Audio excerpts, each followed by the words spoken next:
नहीं। कैसे हो सभी? बढ़िया? पक्का? लग नहीं रहे हो बढ़िया हैं? सुबह भी क्लास लगती है क्या? तो फिर क्यों मरे मरे से बैठे हो? अभी घर से आए हो और मरे मरे से बैठे हो। एकदम चुस्त और तंदुरुस्त रहो। हम सुबह 7 बजे से क्लास से ले रहे हैं, शाम को 8 बजे क्लास लास्ट है। तो भी अब मैं कल अगर रणमल को बड़े उदास से पढ़ाता तो तुम्हें मजा आता क्या? तो फिर तो पढ़ने के लिए वो भाव रखो भाई लोगों। कैसे ये से मामला चलेगा? और बताओ कैसे हो सभी? संडे के रण क्षेत्र के लिए तैयार हो? पक्का ना? और साथ में लेकर आ रहे हो ना अपने फ्रेंड लोगों को? हाँ, किसी और को मत लेके आ जाना कि सर ने कहा था कि लेकर आना। हाँ बिल्कुल 100%। और ला सकते हो, ऐसा कुछ भी नहीं है। हाँ, एक दिन बोल देना कि आज चाला जोड़ाई था, हिस्ट्री पढ़ा है ना। चलो अब आवाज नहीं, पहले बोल रहा हूं 50 क्वेश्चंस का टेस्ट होगा। छोटी कहाँ गई? छोटी सुन लेना। कितने? 50 क्वेश्चंस। और टॉप करना है, ध्यान रखना, टॉप 20 में आना है। सुन लिया? कोई बात नहीं, मॉडर्न के सवाल ज़्यादा है, मॉडर्न हो गया तो फिर कहाँ दिक्कत है। ओके, ध्यान रखें इस बात को। और वो पालीवाल कमरा सुन लेना, टॉप 20 में 3-4 जो स्टूडेंट है तुम्हारे भोगने नहीं दिखे, वो पीछे बैठा जो, तू भी सुन लेना। अगर तुम्हारे भोगने वहाँ पर नहीं दिखा ना तो ध्यान रखना, टूपा दे दूंगा फिर अगले ही दिन यहाँ पे। ओके, तुम भी दोगे क्या? सर टेस्ट तो देंगे, अब भगवान जाने रैंक कौन सी आएगी, टेंशन मत लो। अगर आपने पढ़ाई की है तो रैंक भी अच्छी आएगी। समझ में आया ना? अरे आया ना? आओगे? पक्का? वचन देते हो? प्रॉमिस करते हो? आज वाला प्रॉमिस तो नहीं है ना? ऐसे नहीं कि वचन जाए तो जाए, प्राण नहीं जाए। झूठे तो नहीं हो? ओके। मेरे कोई फ्रेंड नहीं है, मैं क्या करूं? डूब मर। अगर इस उम्र में भी तेरे कोई नहीं है फ्रेंड तो फिर तो देखो, एक बात ध्यान रखना, जिस उम्र में जो काम शोभा देते हैं उस उम्र में कर लिया करो। फिर बुढ़ापे में ऐसे काम करोगे लोग हंसेंगे क्या? अब आगे तो कुछ बोल ही नहीं सकता मैं। चलो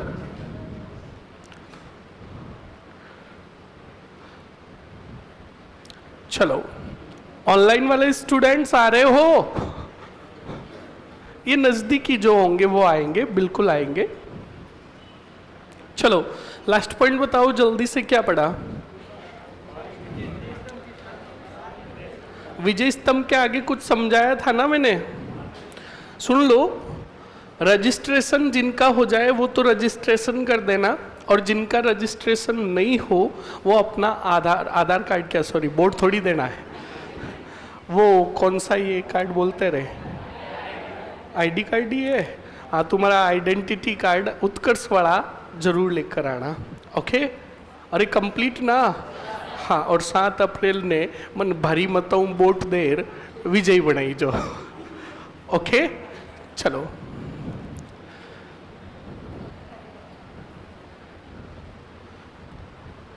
चलो ये स्टूडेंट्स लास्ट पॉइंट बताओ, समझाया कहां तक था मैंने? जल्दी से बता दो।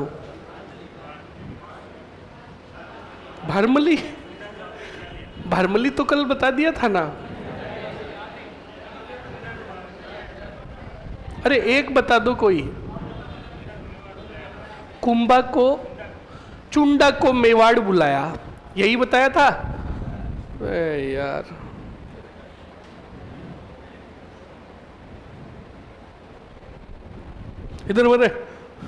इधर आ सेना नाइक।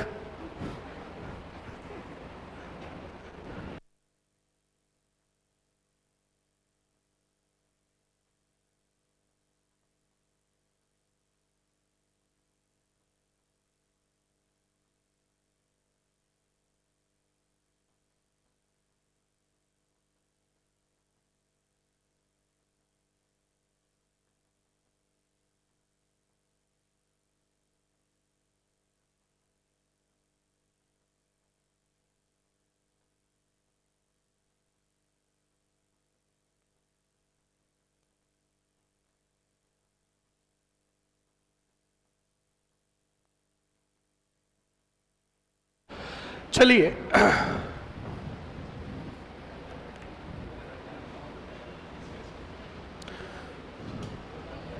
सस्पेंस पे रोक दी थी आपने स्टोरी, आगे to be continue. Okay sir, offline वालों से एक बार पूछो, इंग्लिश सेकंड लैंग्वेज की क्लास लग गई क्या? एक बोलो। लैंग्वेज एक ही है।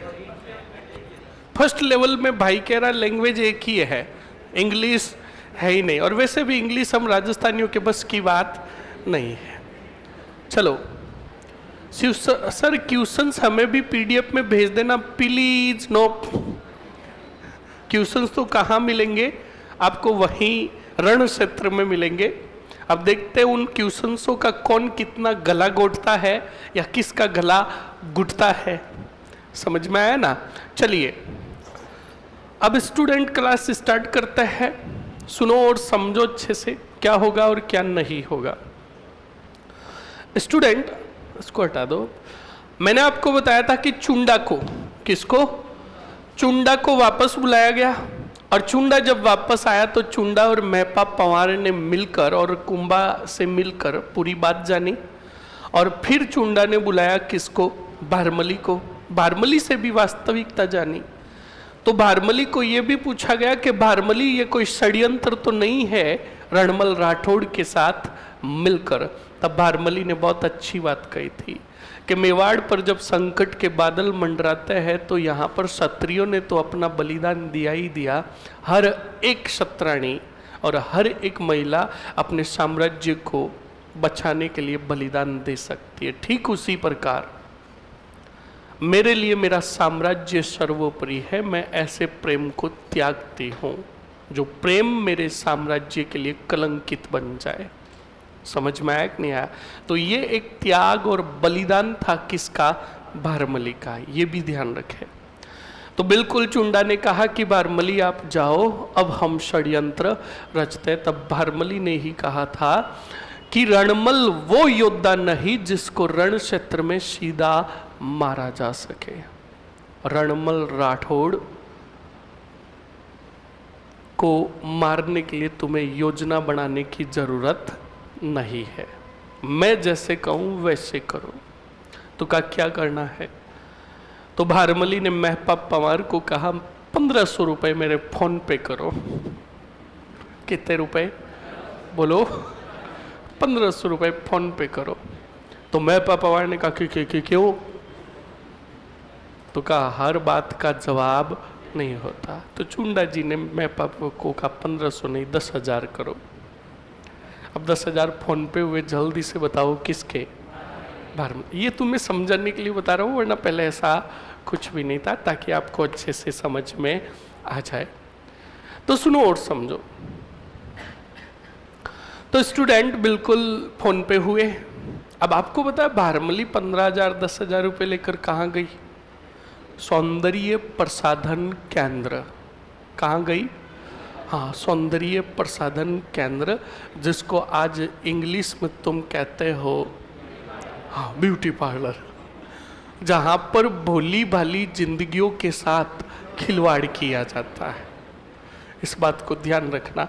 अगर सरकार लोकसभा या संसद के अंदर, मैं तो कहूँ नेताओं को सबसे पहले प्रस्ताव लाना चाहिए कि ये जितने भी सौंदर्य प्रसाधन केंद्र है इन पर प्रतिबंध लगाया जाए, क्योंकि सबसे ज़्यादा हम भोली भाली जिंदगियों का खिलवाड़ वही होता है।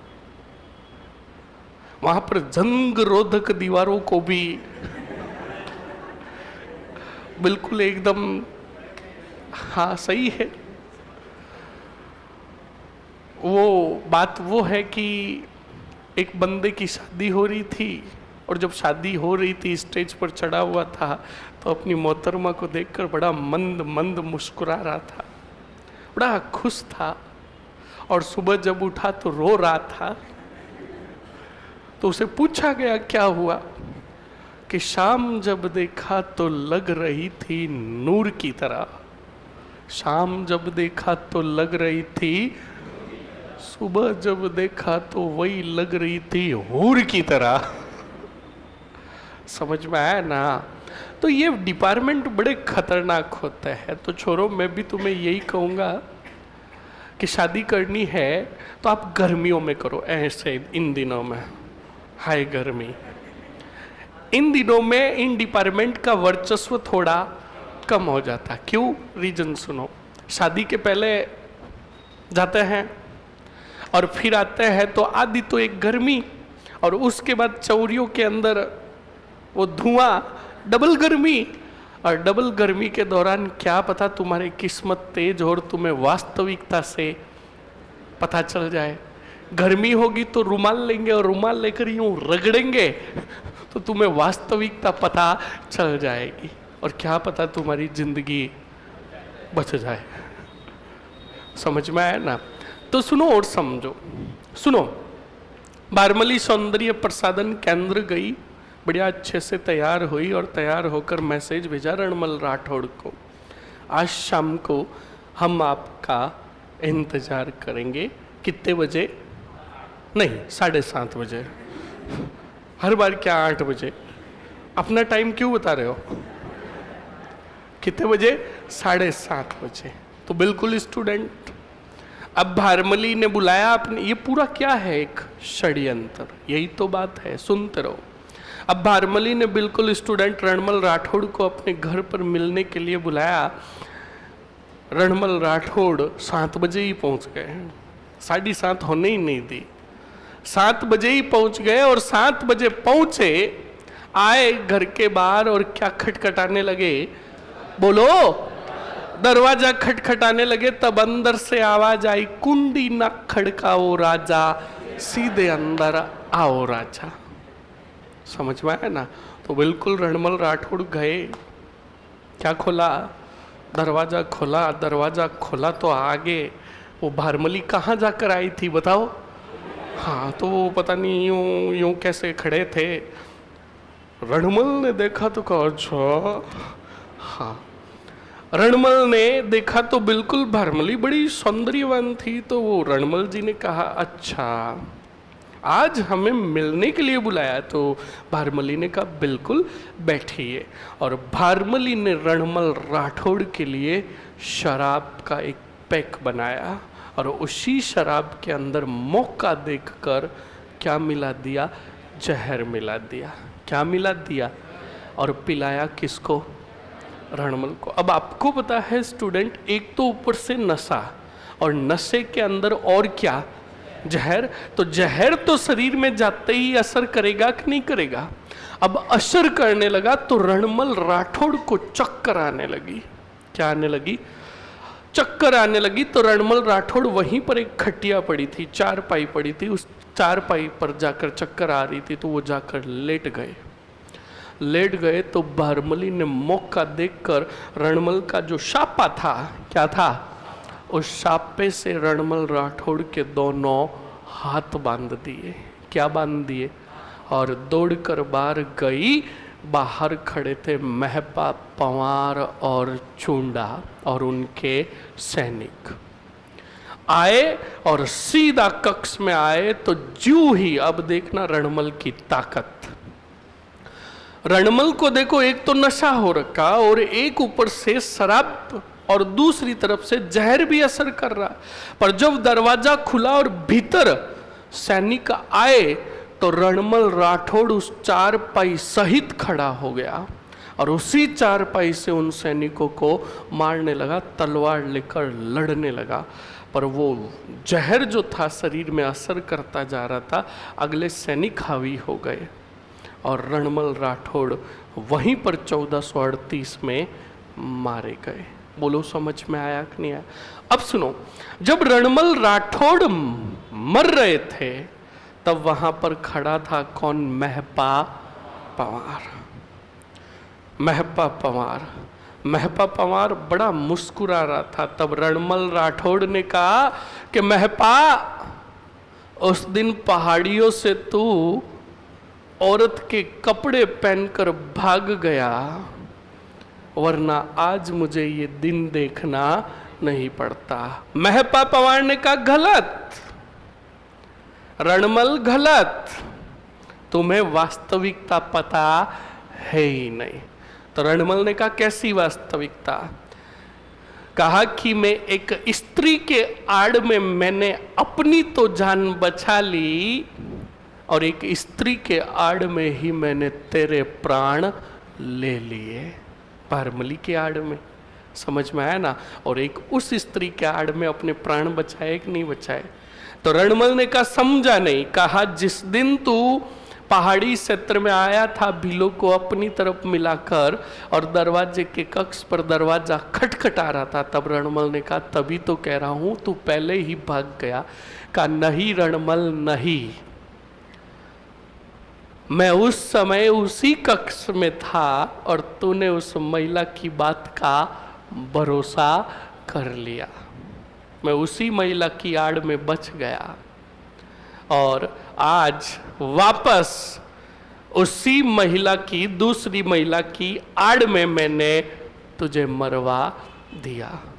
तब रणमल राठौड़ ने कहा यही मेरी सबसे बड़ी भूल थी कि मैंने उस दिन उस महिला की बात को मान लिया। बोलो समझ में आया कि नहीं आया?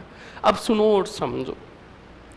जब रणमल राठौड़ की मृत्यु हो रही थी तो रणमल राठौड़ के कुछ एक सैनिक यहां से अपनी जान बचाकर भाग गए। कुछ एक सैनिक भाग गए। अब राठौड़ सैनिकों को पता चल गया था। राठौड़ सैनिकों को क्या पता चल गया था?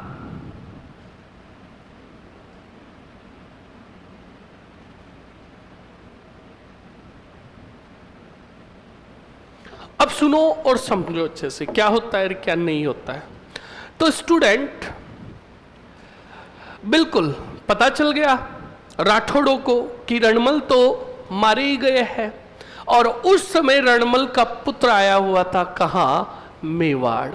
कहाँ आया हुआ था? मेवाड़। और पुत्र का नाम राव जोधा।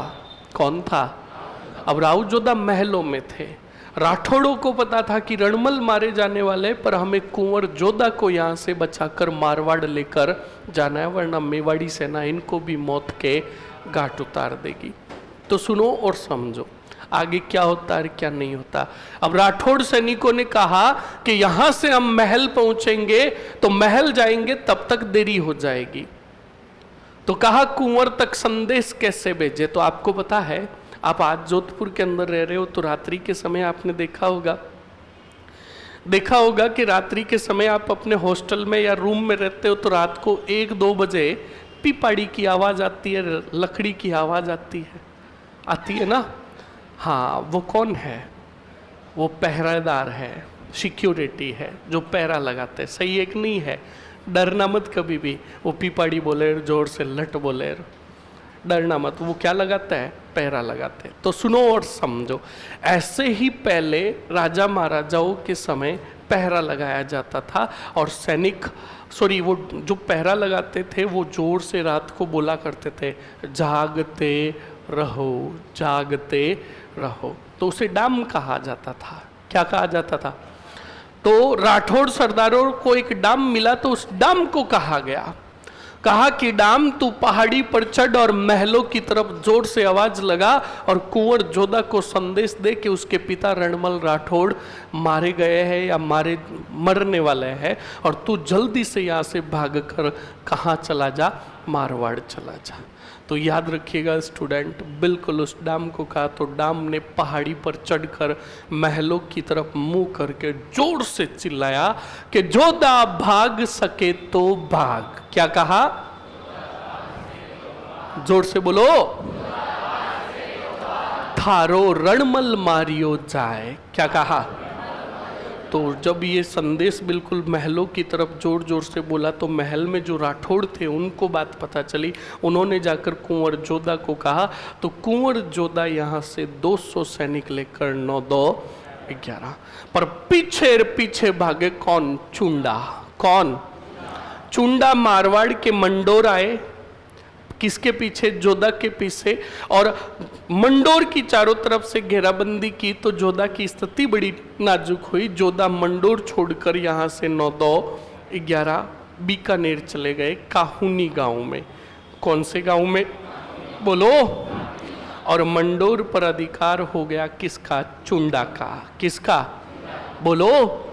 फिर 15 वर्षों तक संघर्ष करेगा राव जोधा और फिर जैसे तैसे करके जीतेगा कौन से डोर को। तब ये बात पता चलेगी कुंभा को। किसको? तब कुंभा कहेगा सेना का पड़ा उठाओ, हम जोधा पर क्या करेंगे? आक्रमण। तब बीच में आएगी हंसाबाई। कौन सी बाई? अब हंसाबाई का भाई कौन, जल्दी से बताओ। और रणमल का पुत्र कौन? तो बताओ, भाई का पुत्र भतीजा और पापा की बहन क्या लगेगी? तो जोधा के लिए हंसाबाई क्या लगी? और कुंभा के लगती थी दादी। क्या लगती थी? तो हंसाबाई ने अपने पोते को भी समझाया और अपने भतीजे को भी समझाया और कहा दोनों लड़ो मत, दोनों के बीच में मैं करवा देती हूँ संधि। क्या करवा देती हूँ? बोलो। तो कुंभा ने कहा ठीक है संधि करवा दो। तो संधि जो करवाई गई वो कहाँ करवाई गई? सोजत। इधर से आए जल्दी से बताओ कौन? और इधर से आए कौन? और ये संधि करवा कौन रही है? कौन से जत में? और इसी संधि के तहत कितने साम्राज्यों की सीमा का निर्धारण हुआ? एक मारवाड़ और एक, अब सुनो और समझो, मारवाड़ यानी सोजत के इस तरफ हंसाबाई ने कहा कि सोजत के इस तरफ बबूल के ही बबूल के पेड़ है। किसके? जिसको राजस्थानी भाषा में कहते हैं बावड़िया। क्या कहते हैं? तो कहा जिधर बबूल बावड़िया के पेड़ है वो कहलाएगा बावड़। क्या कहलाएगा? और ये साम्राज्य सीमा होगी किसकी? मारवाड़ की। और इधर सोजत के इस तरफ खूब सारे पेड़ है किसके? आंवला के। तो ये कहलाएगा आंवड़। क्या कहलाएगा? और ये साम्राज्य सीमा होगी किसकी? तो देखो निर्धारण केंद्र कौन सा बन रहा है। तो बताओ कितने साम्राज्य सीमाओं का निर्धारण हुआ? किसने किया निर्धारण केंद्र? ये संधि कब हुई और किसके बेस पर हुई? आंवड़ बावड़ के बेस पर। इसीलिए इसको कहा गया आंवड़ बावड़ की संधि। बोलो कौन सी संधि? किसने करवाई थी? इसके तहत कुंभा और जोधा के बीच में जो संघर्ष चल रहा था वो क्या हो गया? अरे बोलो मरो, क्या हो गया? समाप्त हो गया। तब राव जोधा ने यहाँ पर देखा कुंभा की तरफ, तो कुंभा यूँ थोड़ा टेढ़ा टेढ़ा देख रहा था। तो जोधा ने हंसाबाई को कहा कि बुआ का क्या कि थारू पोतो टेढ़ो टेढ़ो देखे बने। तो हंसाबाई ने कहा अब क्या करना? कहा एक काम और कर दे। कहा क्या? कहा कि मेरी एक पुत्री है श्रृंगार कंवरी। कौन सी कंवरी? श्रृंगार कंवरी। कौन सी कंवरी? श्रृंगार कंवरी। और कुंभा का पुत्र है राईमल। कौन सा मल? मैं अपनी पुत्री का विवाह करवाना चाहता हूं किसके साथ? अगर ये बात मान लेता है कौन? बोलो कुंभा। तो मैं समझूंगा कि हम दोनों के बीच में संघर्ष क्या हो गया। बोलो समझ में आया कि नहीं आया? लिख ले जल्दी से, छापो।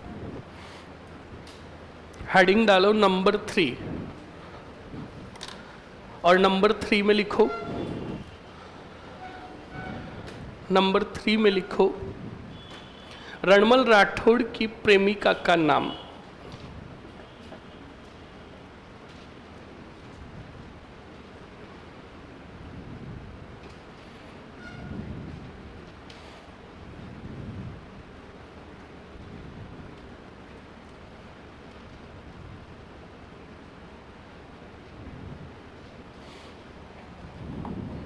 लिखो जल्दी से, क्या लिखा?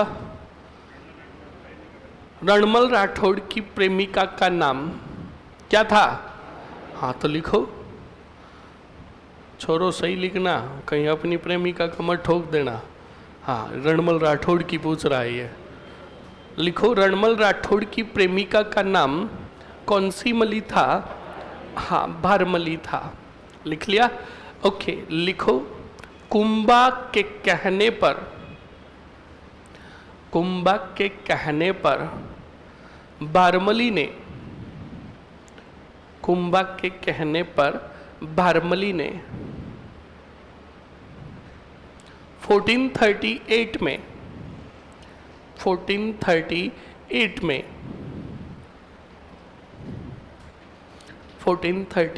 में किसको? रणमल राठौड़ की हत्या नहीं की, रणमल राठौड़ को विष दे दिया। रणमल राठौड़ को विष दे दिया।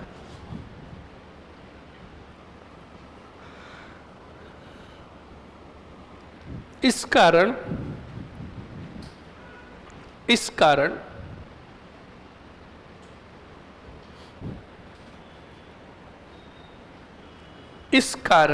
रणमल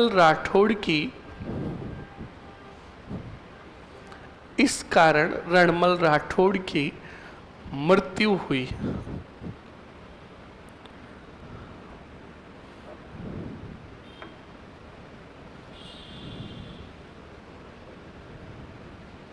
लिख लिया?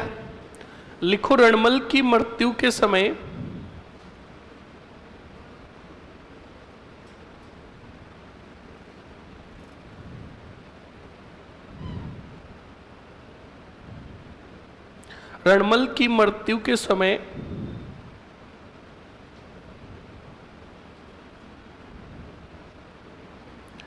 इनका पुत्र राव जोधा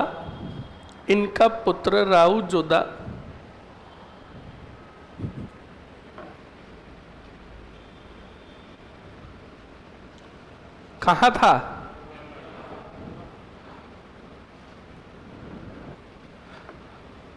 राव जोधा कहाँ था? मेवाड़ में था। लिख लिया? अरे लिख लिया ना? अब सुनो, देखो राव जोधा कहाँ गया, किधर गया, वो सब कहाँ पढ़ेंगे हम, बताओ? मारवाड़ में। यहाँ पर तो सिर्फ मेवाड़ की बातें लिखेंगे। बताओ अब राव जोधा और कुंभा के बीच में कौन सी संधि होगी? हेडिंग डाल दो बढ़िया, आवड़ बावड़ की संधि 1453 1453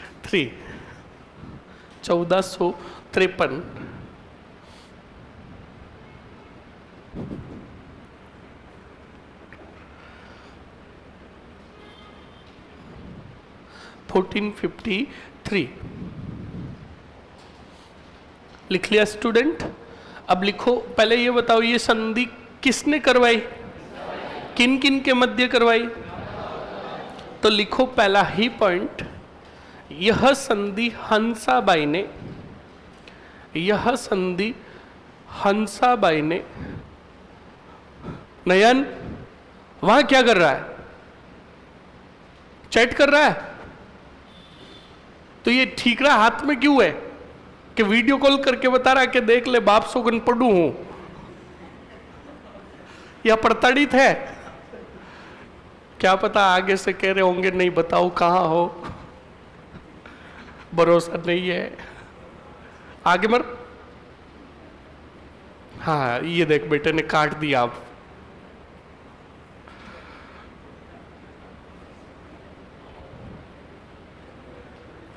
किसका था? कोई और तो नहीं है। आगे बढ़ो। आवड़ बावड़ की संधि, यह संधि हंसाबाई ने मारवाड़ के राव जोधा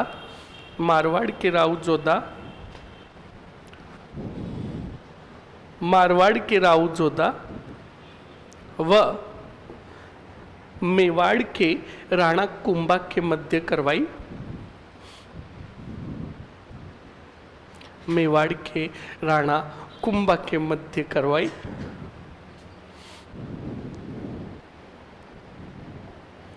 लिख लिया? अगले पॉइंट में लिखो, बताओ निर्धारण केंद्र कौन सा था?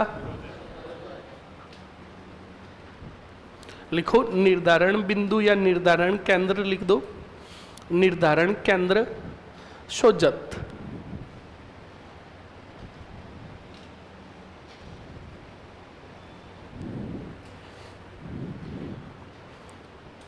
लिख लिया? अगले पॉइंट में लिखो, बताओ इस संधि के तहत कितने साम्राज्यों की सीमाओं का निर्धारण हुआ? मारवाड़ और। तो लिखो इस संधि के तहत मारवाड़ मारवाड़ व मेवाड़ की साम्राज्य सीमा का, इस संधि के तहत मारवाड़ व मेवाड़ की साम्राज्य सीमा का निर्धारण किया गया। मेवाड़ व मारवाड़ की साम्राज्य सीमा का निर्धारण किया गया। लिख लिया। अब बताओ जल्दी से, राउ जोधा ने अपनी पुत्री का विवाह किया, कौन सी दे? श्रृंगार दे। किसके साथ किया? कुंभक के पुत्र।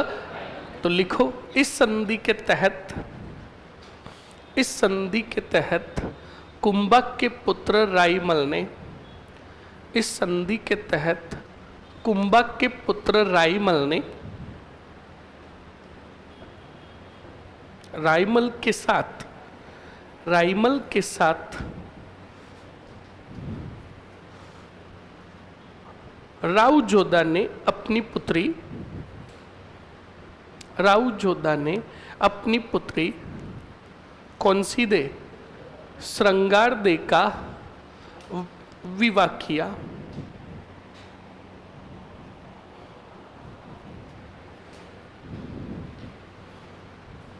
श्रृंगार दे का विवाह किया।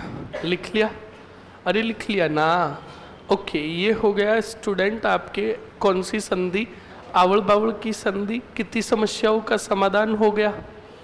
बोलो, 3 समस्याओं का हो गया। अब सुनो और समझो इसके बाद क्या हुआ और क्या नहीं हुआ। स्टूडेंट अच्छे से समझ लेना और देख लेना। स्टूडेंट, नागौर, कौन सा गौर? अब सुनो, नागौर में शासक था कौन सा खां? बोलो, फिरोज खां। और फिरोज खां का पुत्र था शमस खां। बोलो, कौन था? तो मैं अगर आपको पूछूं कि फिरोज खां के बाद शासक कौन बनना चाहिए, पर हुआ क्या था, फिरोज खां की मृत्यु के बाद अधिकार कर लिया, इसी के परिवार में था कोई मुजाहिद खां। कौन था? बोलो। बाद में इसी शमस खां ने सहायता मांगी, बताओ किससे? कुंभा से। तो कुंभा ने सोचा क्या पता शमस खां और मुजाहिद खां कल मिलकर एक हो जाए, तो इसलिए कुंभा ने शमस खां को कहा, वचन देता हूं तुझे मैं नागौर का क्या बनाऊंगा? शासक बनाऊंगा, पर मेरी एक शर्त है। तो कहा क्या शर्त है? कहा कि जब मैं तुझे नागौर का राजा बनाऊं तो नागौर दुर्ग की क्या है? बुर्ज है। क्या है? बुर्ज है। इन बुर्जों को तू क्या करवाएगा? बोलो, ध्वस्त करवाएगा। नागौर दुर्ग की बुर्जों को ध्वस्त करवाएगा। दूसरी बात, नागौर दुर्ग के चारों तरफ खोदी हुई है क्या? खाई। इस खाई को भी रेत से बुरवाएगा। तो शमस खां ने कहा मुझे शर्त मंजूर है। अब बताओ, कुंभा ने आक्रमण किया किस पर? और मुजाहिद खां को पराजित करके राजा बनाया किसको? बोलो, बोलो, शमस खां को। अब शमस खां ने कहा कुंभा, ये तुम्हारा उपकार मैं कभी भी नहीं भूलूंगा। कुंभा ने वहां रहकर बिल्कुल खाई बुरवाई, बुर्जे वगैरह क्या करवाई? ध्वस्त करवाई। और आ गए वापस वाड़ ही वाड़। थोड़े दिनों तक तो इसने शर्त का पालन किया। किसने? और थोड़े दिनों बाद कहने लगा शमस का कौन है? कुंभा, फुंबा। वापस नागौर दुर्ग में बनाओ बुर्जे और चारों तरफ क्या खुदवाओ? खाई। अगर कुंभा आएंगे तो हम उनका सामना करेंगे।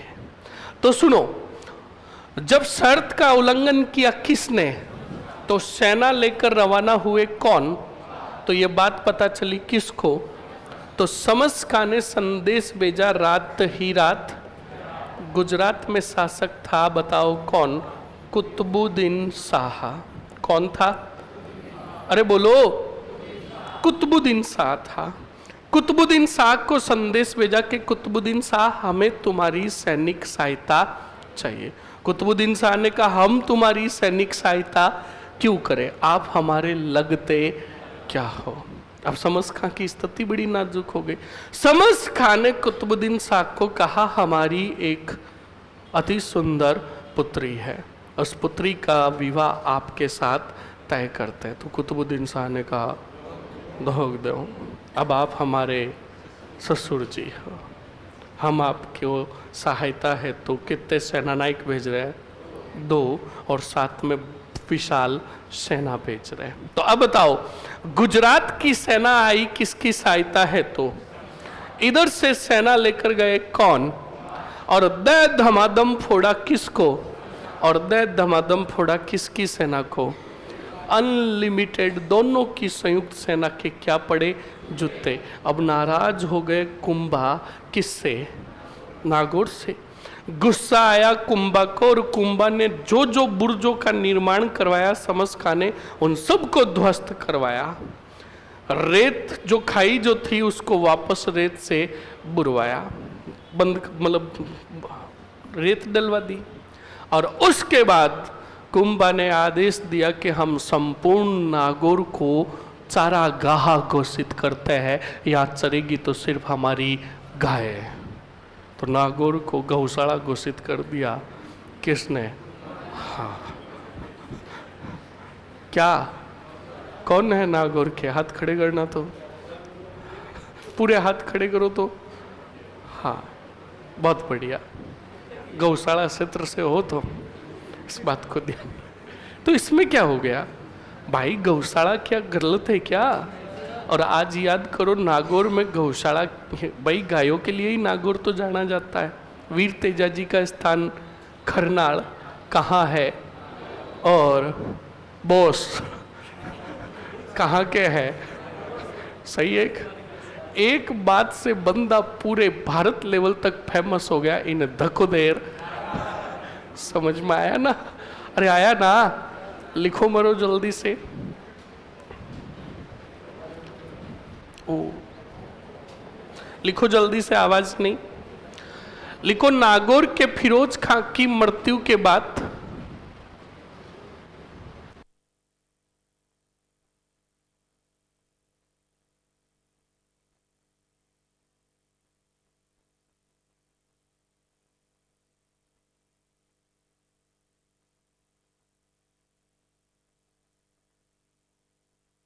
नागौर के फिरोज खां की मृत्यु के बाद मुजाहिद खां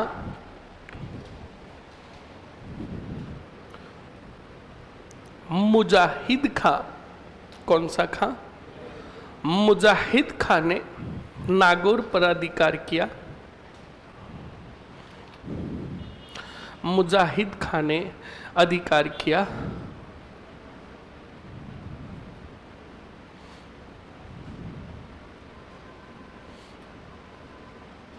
लिख लिया?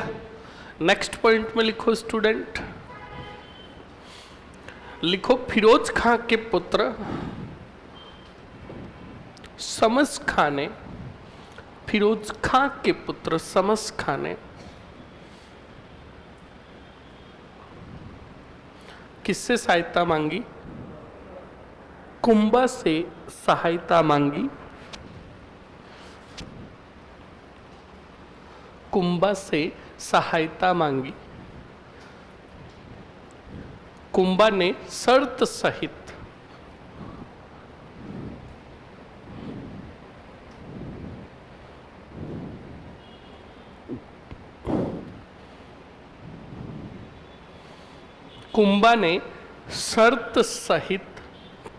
शमस खां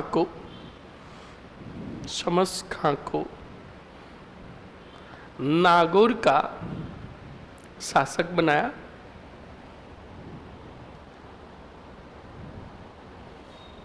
नागौर का क्या बनाया? शासक बनाया। लिख लिया? लिखो, शमस खां ने कुछ दिनों बाद, शमस खां ने कुछ दिनों बाद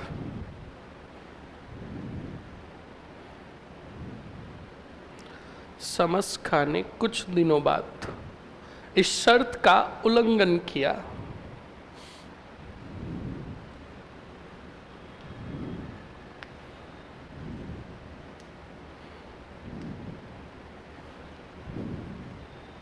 कुछ दिनों बाद इस शर्त का क्या किया? उल्लंघन किया। लिख लिया? अगले पॉइंट में लिखो, उल्लंघन किया। लिखो, उल्लंघन किया तथा सीधा लिखो, गुजरात के कुतुबुद्दीन शाह ने सैनिक सहायता की। गुजरात के कुतुबुद्दीन शाह ने सैनिक सहायता की।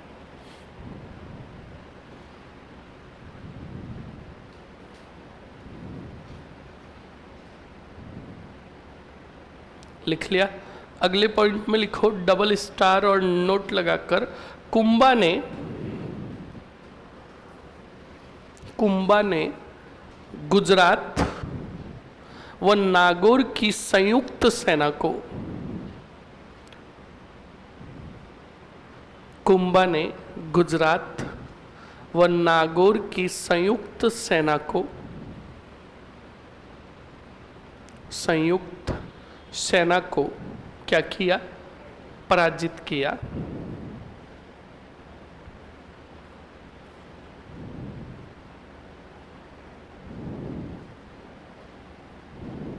लिख लिया? लिख लिया ना? पराजित किया तथा एक पॉइंट लिख दो, पराजित किया तथा संपूर्ण नागौर को, संपूर्ण नागौर को क्या घोषित किया? चारागाह घोषित किया। संपूर्ण नागौर को चारागाह घोषित किया। नेक्स्ट हेडिंग डाल दो स्टूडेंट, चंपानेर की संधि। कौन से नेर की? चंपानेर की संधि। आप में से मुझे कोई बताएगा चंपानेर की संधि कब हुई थी? बहुत खूब, बहुत खूब, बहुत बढ़िया, बहुत बढ़िया। गर्ल्स में से चंपानेर की संधि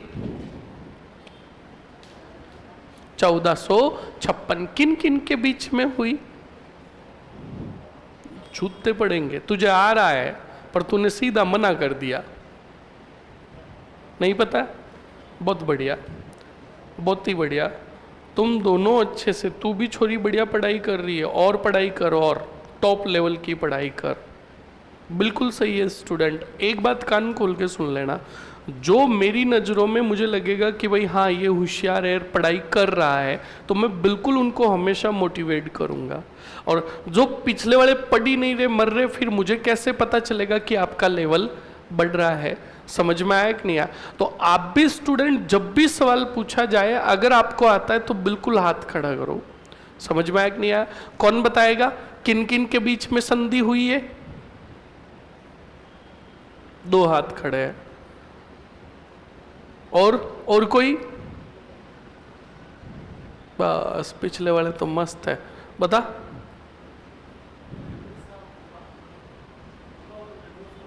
कुंभा और महमूद शाह। ये महमूद शाह कौन है? रंगीला?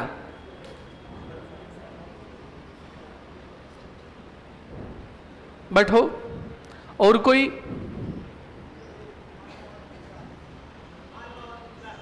मालवा और गुजरात के थे कौन?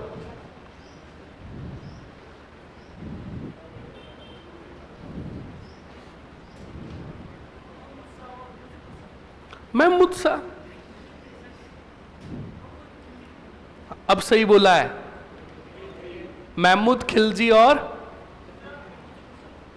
गुजरात के, इधर मर, इधर आ, दुष्टी कहीं का। किसने लिखा है मुजफ्फर शाह? बता पहले। अरे कमीन, गुजरात का कुतुबुद्दीन शाह। सर ये भी शाह और वो भी शाह। अब मेरे से कुतुबुद्दीन शाह तो बोला गई नहीं गया, तो मैंने मुजफ्फर शाह ठोक दिया। दुष्टी कहीं के। सुन लो, देखो, नागौर के युद्ध में गुजरात के कुतुबुद्दीन शाह की सेना के जूते पड़े कि नहीं पड़े?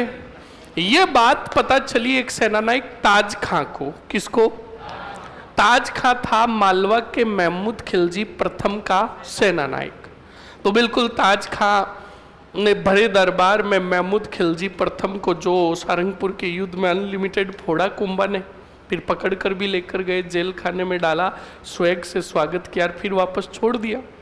तो सुनो और समझो, उस ताज खान ने भरे दरबार में पूछा महमूद खिलजी प्रथम को, का महमूद खिलजी हम आपसे कुछ सवाल जवाब करना चाहेंगे, शर्त यह है कि हम जो सवाल पूछे उनके सही सही उत्तर दोगे। तो बिल्कुल कहा पूछो क्या जवाब है, और हम शासक है झूठ क्यों बोलेंगे, सच ही उत्तर देंगे। तो कहा ठीक है। तो कहा बताओ आपने सारंगपुर का युद्ध लड़ा? तो महमूद खिलजी ने कहा लड़ा था। तो कहा उस युद्ध में क्या हुआ?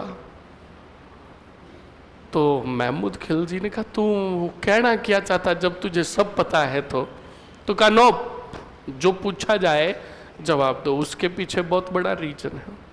तो कहा हमारी हार हुई थी। कहा सुना है आपको बंदी बना लिया था? कहा हाँ बना लिया। कि फिर? तो कहा फिर क्या, जेल में लेकर गए? तो कहा फिर? तो कहा फिर थोड़ा स्वेग से स्वागत किया। कहा सुना है आपकी धुलाई की? तो कहा हाँ भाई की। आगे बताओ? कहा ठीक जिस प्रकार तुम्हारी धुलाई हुई उसी प्रकार गुजरात के कुतुबुद्दीन शाह को भी धोया किसने? कुंभा ने। तो महमूद खिलजी ने कहा क्या बात कर रहा है, इतने दिन तक मेरे ही उदाहरण दिए जाते थे, अब उदाहरण देंगे किसके? कुतुबुद्दीन शाह के। तब ताज खाने का ए भाई तुम दोनों का दुश्मन एक है, क्यों नहीं तुम दोनों मिलकर एक हो जाओ और अटैक करो किस पर? बोलो समझ में आया कि नहीं आया? तो बताओ स्टूडेंट, दोनों मिलेंगे कौन कौन? कुतुबुद्दीन शाह और महमूद खिलजी। मिलाने वाला कौन है? बोलो। अब ताज खान ने दोनों को मिलाया और दोनों जब मिले तो दोनों ने कहा हम दोनों अटैक करेंगे कौन से वाड़ पर? मेवाड़ पर। और मेवाड़ को जीत कर आधा मेवाड़ तेरा, आधा पास में खड़ा कौन? ताज खा। ताज खा ने दोनों के ये लक्षण देखकर मन ही मन में कहा, राजस्थानी भाषा में कहा गाँव तो बसियो ही को नहीं, मंगता थालिया ले रहा है का। मतलब समझे कि मेवाड़ तो जीता ही नहीं और सारा बांटने की बातें करने लग गए। मुझे तुम्हारे लक्षणों से नहीं लगता कि तुम जीतोगे। और ऐसा ही हुआ। युद्ध कितने हुए? अरे बोलो। 2 युद्ध हुए स्टूडेंट। सेना लेकर गया कुतुबुद्दीन शाह कुंभलगढ़ के समीप, भयंकर युद्ध लड़ा किसने? कुंभा ने, और पराजित किया कुतुबुद्दीन शाह को। और फिर महमूद खिलजी अपनी सेना का पड़ाव डाले बैठा था बदनौर। कहा? बोलो। उसी बदनौर के अंदर कुंभा ने पराजित किया किसको? महमूद खिलजी प्रथम को। और बदनौर के अंदर मंदिर बनाया कुशाला माता का। कौन सी माता? अरे कौन सी माता? बोलो समझ में आया कि नहीं आया? अरे बोलो। तो युद्ध कितने? 2। कुंभलगढ़ का युद्ध और बदनौर का युद्ध। कुंभलगढ़ के युद्ध में किसे पराजित किया? कुतुबुद्दीन शाह को। अगर भूल जाओ कि किसने कौन से युद्ध में पराजित किया, अगर भूल जाओ तो सुनो। कुंभलगढ़, कुतुबुद्दीन शाह और कुंभा, इन तीनों का नाम देखो। इन तीनों के नाम का पहला अक्षर कु कु कु कुकू कु। पहले याद कर लो, कुकू कु। कुंभलगढ़, कुंभा ने कुतुबुद्दीन शाह को पराजित किया। और फिर पीछे जो युद्ध बचा उसमें पराजित हुआ कौन? महमूद खिलजी प्रथम। लिखो मरो, हेडिंग डालो चंपानेर की संधि।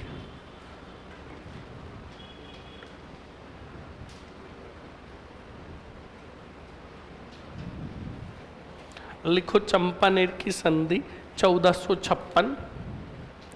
और सन याद करने का तरीका देखो, लिखो अपनी कॉपी में 1456 और 1456 लिखोगे तो देखो 1456 को गौर करके 4 5 6 समझ में आया ना कि संधि कब हुई? तो कह देना 4 5 6 को। समझ में आया? अब लिखो इस संधि के तहत, या सीधा लिखो, पहले रुको। यह संधि मालवा के महमूद खिलजी प्रथम, यह संधि मालवा के महमूद खिलजी प्रथम महमूद खिलजी प्रथम तथा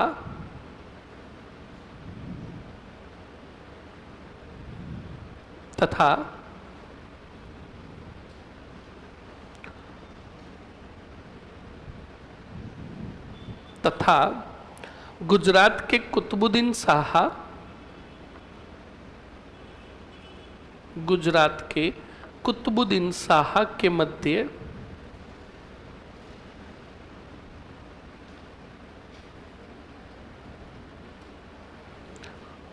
कुतुबुद्दीन शाह के मध्य हुई। आगे लिखो।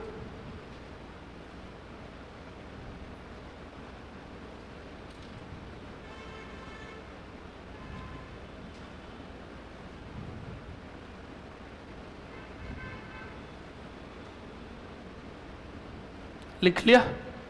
आगे बढ़ो स्टूडेंट और अगले पॉइंट में लिखो, इस संधि के तहत संयुक्त सेना, इस संधि के तहत संयुक्त सेना ने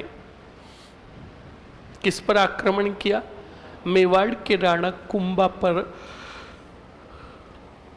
आक्रमण किया। मेवाड़ के राणा कुंभा पर आक्रमण किया।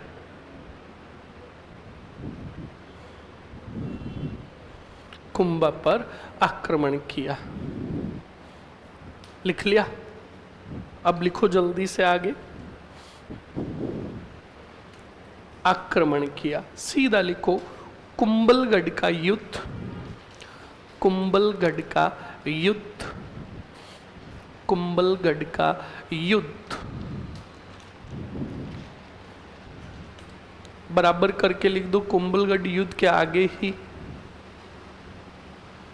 लिखो कुंभा ने कुतुबुद्दीन शाह को पराजित किया।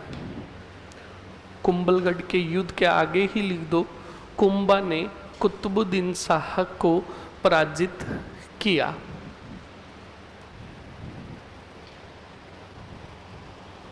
कुंभा ने कुतुबुद्दीन शाह को पराजित किया।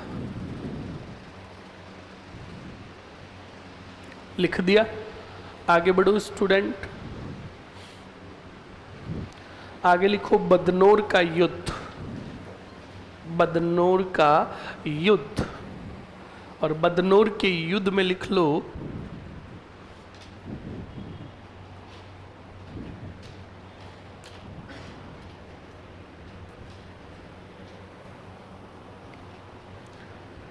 महमूद खिलजी को पराजित।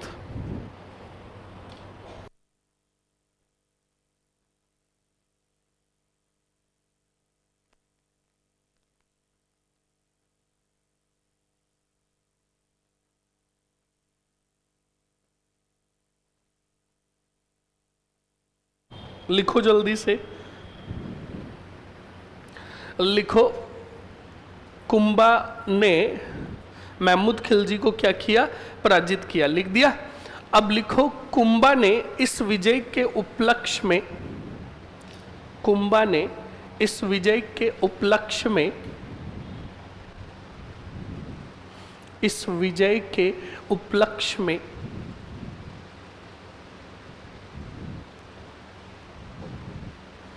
इस विजय के उपलक्ष्य में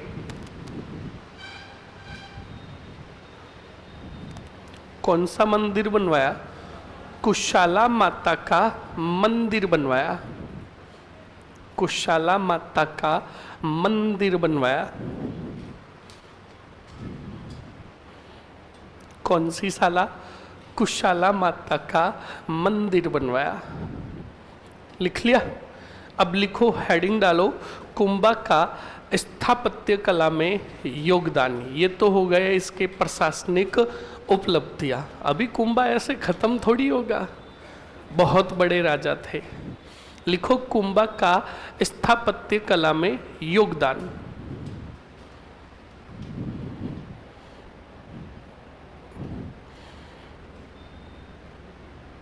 बताओ स्टूडेंट, राजस्थान की स्थापत्य कला का जनक किसे कहा जाता है?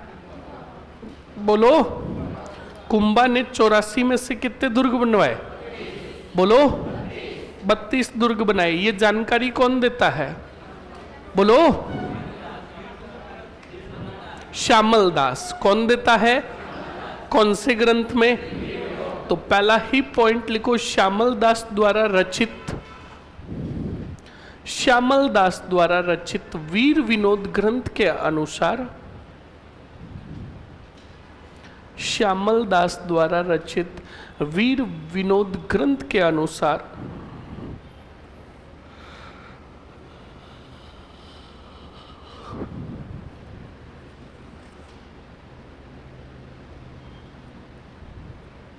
श्यामल दास द्वारा रचित वीर विनोद ग्रंथ के अनुसार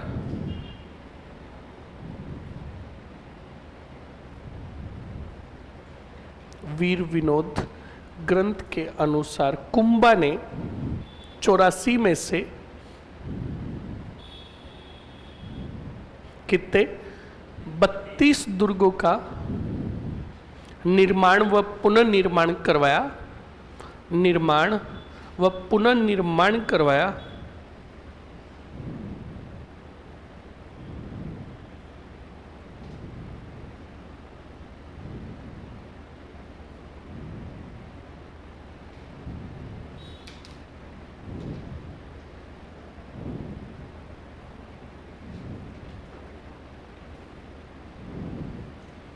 निर्माण व पुनर्निर्माण करवाया। लिख लिया? अरे लिख लिया ना? ओके। इसलिए कुंभा को राजस्थान की स्थापत्य कला का जनक कहा गया।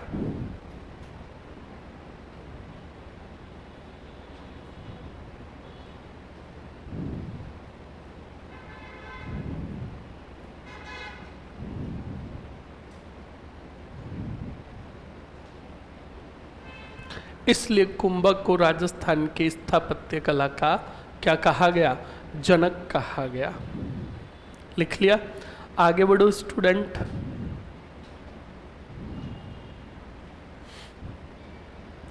अब प्रमुख दुर्ग हेडिंग डाल दो, यहीं पर लिख लो प्रमुख दुर्ग। प्रमुख दुर्ग, कुंभलगढ़ दुर्ग,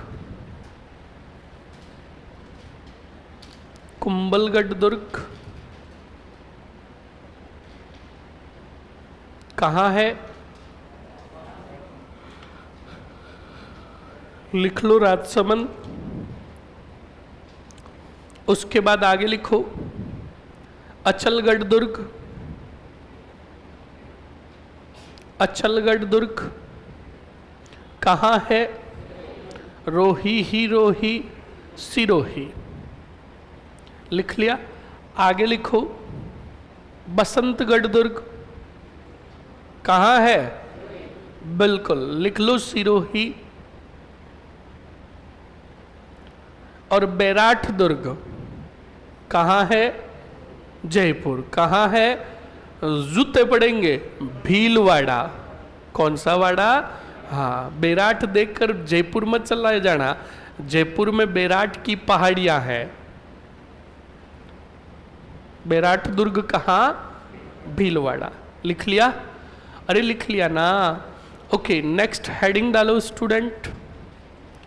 कुंभा के दरबारी विद्वान।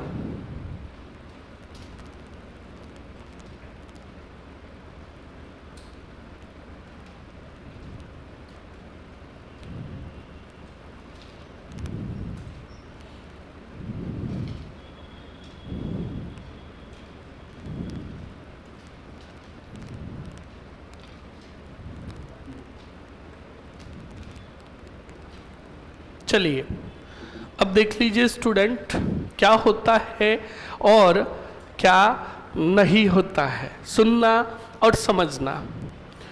कुंभा के दरबारी विद्वान में देख लीजिएगा, बाद में लिख लेना एक साथ, पहले देख लो और समझ लो। दरबारी विद्वान, दरबारी विद्वान में सबसे पहले हम लिखते हैं कान्हा व्यास। ये कुंभा का सर्वश्रेष्ठ दरबारी विद्वान था। कौन था? कोई बताएगा आप में से इसने क्या किया था? क्या किया था इसने? याद है? नहीं पता। याद है? कान्हा व्यास ने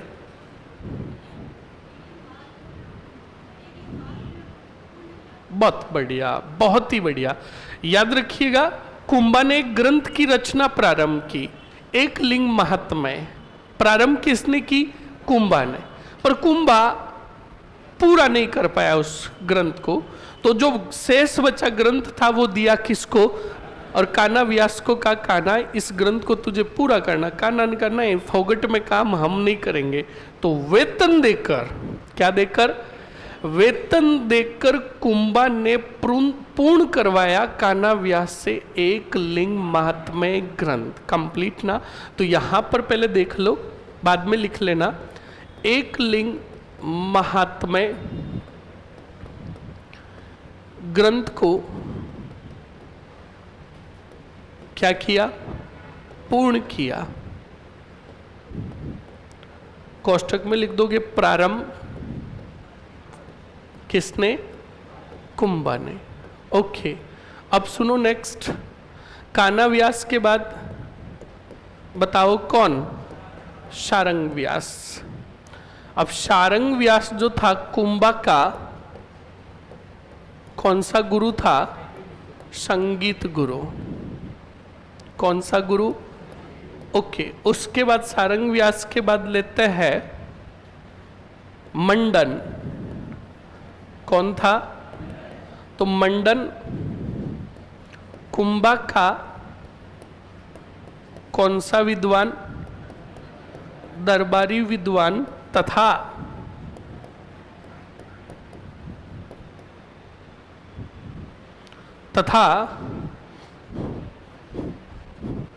सावधानी हटी, हाँ, तथा कौन से गढ़ का? कुंभलगढ़ का वास्तुकार। कौन सा कार? अब देखो, दरबारी विद्वान कहा है तो इसका मतलब इसने कोई ग्रंथों की रचना की। कोई बताएगा आप में से? रूप मंडन, वेद मंडन, कोदंड मंडन, प्रसाद मंडन, राज वल्लभ मंडन।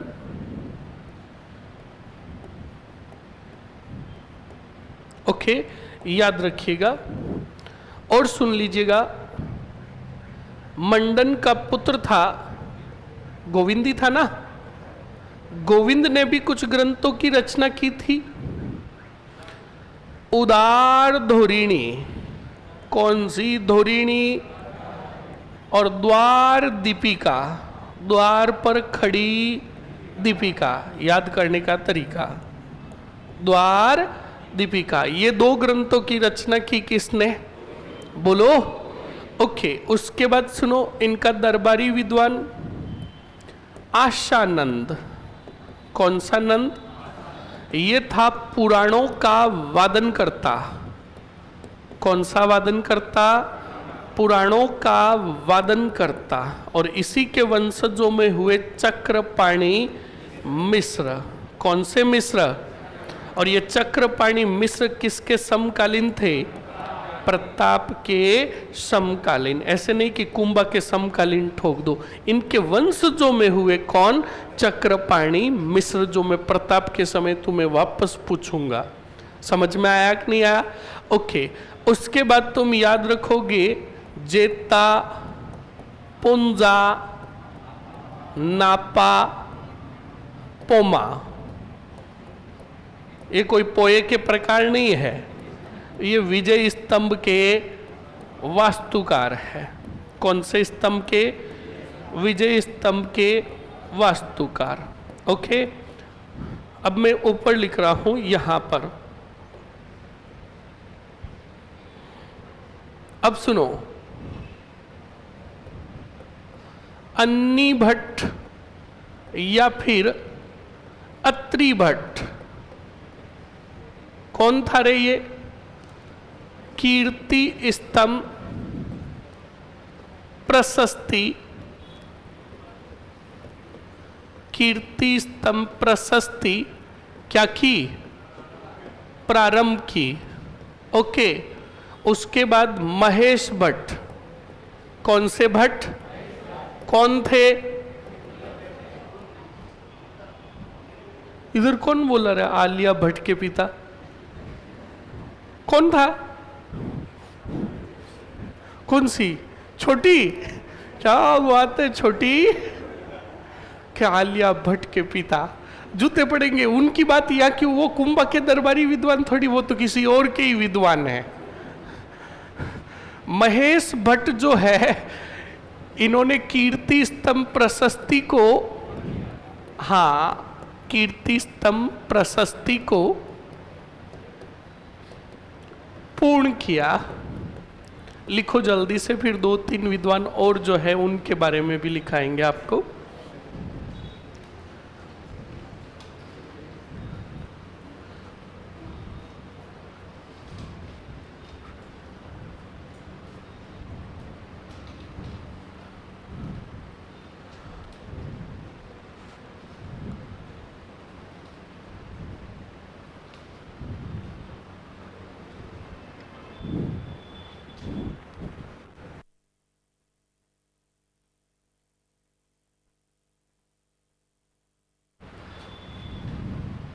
लिखो जल्दी से लिखो स्टूडेंट, उसके बाद नेक्स्ट स्टार्ट करते हैं।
लिखो जल्दी से लिखो स्टूडेंट।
लिख लिया?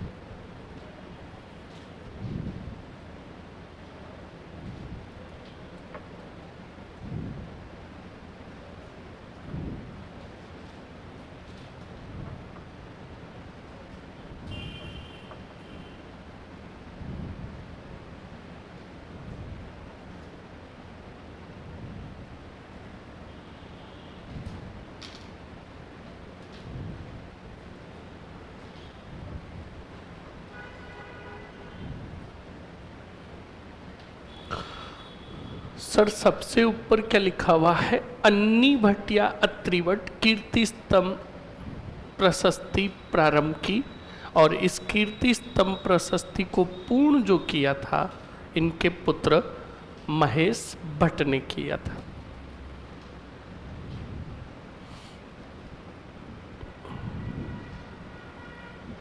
फास्टली लिखो।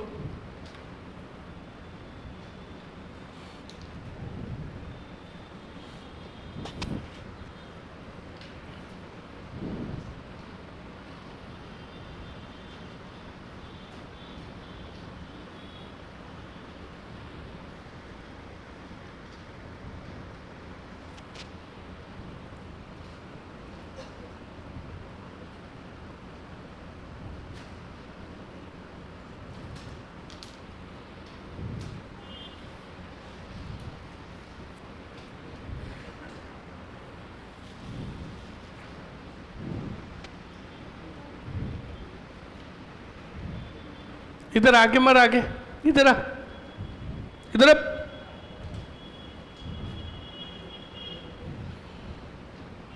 चक्रपाणी के बाद मिस्र लिखा हुआ है, कहां से मर रहा है? पानी पी के आया, 2 बजे आ गया था, कहां बैठा था? कहां पीछे? पास में कौन बैठा था? मैं कितनी बार आके गया? ये था रे राकेश खड़ो, ये भी अभी आया, इधर मत खड़ो। नहीं, तू लेके आया इनको बाहर से, तो ये 2 बजे आए नहीं थे। काम पूरा है अभी की बोला जो मैंने, चक्रपाणी मिस्र तक। सच बोल दो, लिखा पक्का? मैंने देखा नहीं, तुम सो रहे थे क्या? पक्का? मर जाओ, पक्की बात।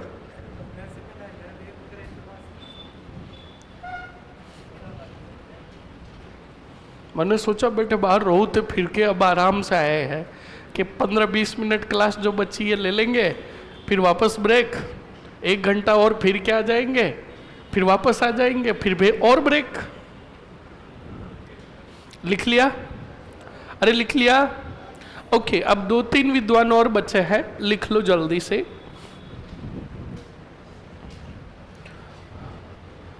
हीरानंद, कौन से नंद? कौन थे रे ये? कुंभा के गुरु। ओके। सोमदेव, सोमदेव कौन थे? कुंभा ने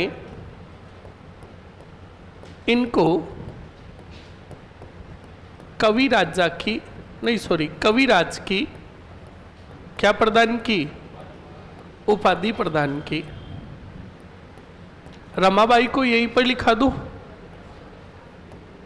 रमाबाई कौन थी? कुंभाबाई कौन थी ये रमाबाई? हाँ, पुत्री।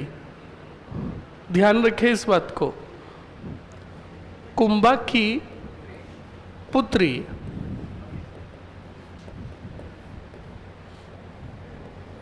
विवाह किसके साथ हुआ? जूनागढ़ के मंडलिक के साथ, किसको बाबूजी आ रहे हैं, मर जाएगा भी, मंडलिक के साथ विवाह के समय चित्तौड़ में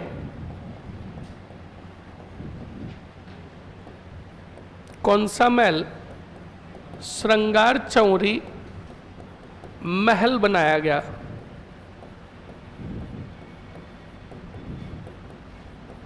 श्रृंगार चौरी महल बनाया गया। उसके बाद लिखोगे अगला पॉइंट, संगीत विद्या में, वादन में क्या थी? निपुण। इसलिए इन्हें इतिहास में कौन सी वरी? वागीश्वरी के नाम से जाना गया,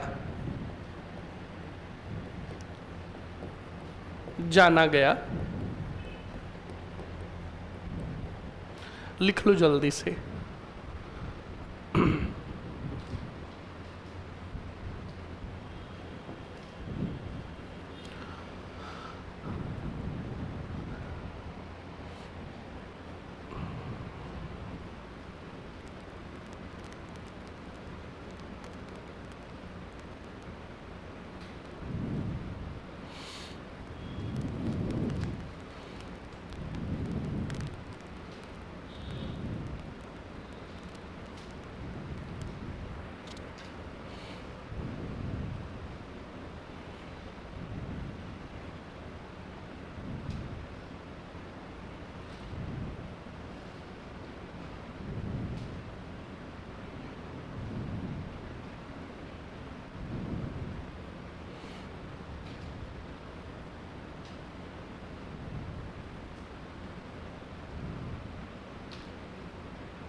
जल्दी से लिख लो स्टूडेंट। आज उदय सिंह को भी कंप्लीट कर लेना है, हमें महाराणा प्रताप तक पहुंच जाना है लगभग, ध्यान रखिएगा।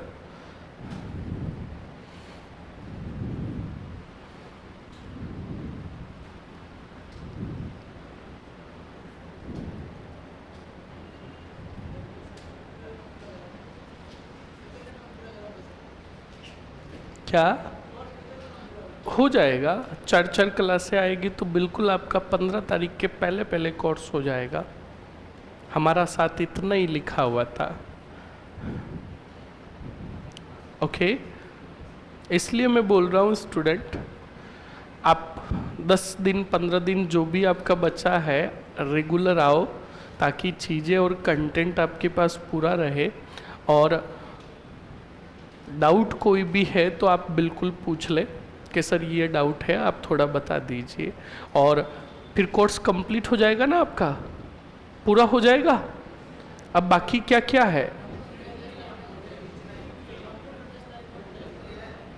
हिस्ट्री है, कोई बात नहीं, अंतिम रण क्षेत्र में हिस्ट्री और हिस्ट्री के साथ ही आपका समाप्त। और बहुत अच्छा लगा स्टूडेंट जानकर, कहना अंतिम क्लास मेरी बच्ची है और इतने स्टूडेंटों की संख्या, वरना बिल्कुल स्पष्ट बोल रहा हूँ, मैंने और भी काफ़ी बैचेस देखे हैं जो दूसरे टीचरों के सब्जेक्ट की क्लास बाकी रहती है तो उसमें संख्या बहुत नाक के बराबर हो जाती है। जस्ट लाइक आपके जस्ट पीछे ही बैच पटवार वाला, अभी मैं जाके सूचना देकर आया तो मेरे तो होश उड़ गए। वही बैच 1 महीने पहले इधर था, भरा पड़ा था आपकी तरह ही। तो बहुत अच्छा लगा कि आप डेडिकेशन के साथ पढ़ाई कर रहे हो। और एक बात ये भी सुन ले स्टूडेंट्स के, फैमिली वालों की कंडीशन इतनी अच्छी नहीं है कि तुम्हें बार बार कोचिंग करवाए। समझ में आया कि नहीं आया? तो एक बार जब कोचिंग करने के लिए घर वाले भेज देते हैं तो एक ही उद्देश्य रखें कि कोचिंग की क्लास कभी भी ड्रॉप नहीं करें, कंटिन्यू एक बार पूरी कोचिंग करें। उसके बाद मेरा मानना है कि स्टूडेंट्स को अपनी सेल्फ स्टडी पर ध्यान देना चाहिए। समझ में आया ना? इस बात को ध्यान रखें। तो जो भी आपके 8 दिन 10 दिन बचे हैं, कंटिन्यू आए और कंटिन्यू आकर पूरी जो भी चीज़ें हैं उनको लिखें। और जो मैंने आपको बोला 6 से 7 घंटे कोर्स कंप्लीट होने के बाद वो ध्यान रखें, अच्छे से पढ़ाई करें। कोर्स कंप्लीट होते ही गांव कौन कौन जा रहा है जोधपुर छोड़कर? हाथ खड़े करो, पूरे हाथ खड़े करो। हाँ, जो जा रहे हैं सुन लो। अब आप जो जा रहे हो ना, अच्छे से सुन लेना। गांव चले जाना, पर ध्यान रखना मैंने जो कहा, गांव के अंदर लाइब्रेरी है तो सबसे ही बढ़िया, और लाइब्रेरी नहीं है तो कोई बात नहीं।